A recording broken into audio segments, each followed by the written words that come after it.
There's some really interesting things happening in this soil pit.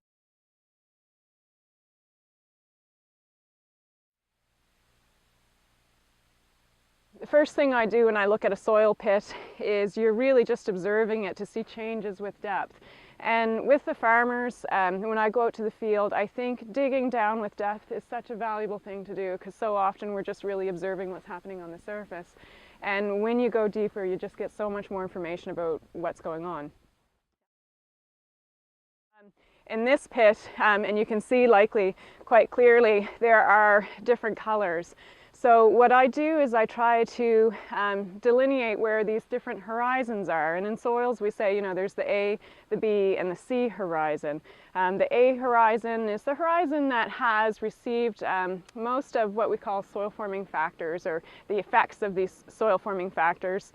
So it's been worked the longest, if you will. And as you go down in the pit, then you've got this B horizon too, that obviously has had some influence on it. And then below that, what the bottom horizon, we usually call that the C horizon, and that's something that we call the parent material.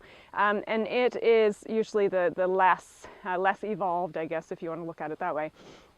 So you can delineate horizons based on color, soil texture, soil structure, even chemistry, which we do have some chemistry happening here too, which we can see with visual cues, which is great. Not always can you see it visually. It could be changes in pH or whatever it might be.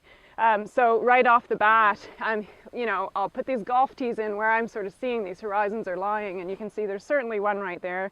The topsoil horizons are quite easy to distinguish, darker because of that enrichment of organic matter. So the darker the soil, typically, if it's in the surface soil, the more organic matter it contains. When you look at your topsoil, it's also really interesting to pay attention to how much depth you have there. If we were to classify this, we would call that an AP soil. P is for plowed, and so there has been some influence of human on this soil.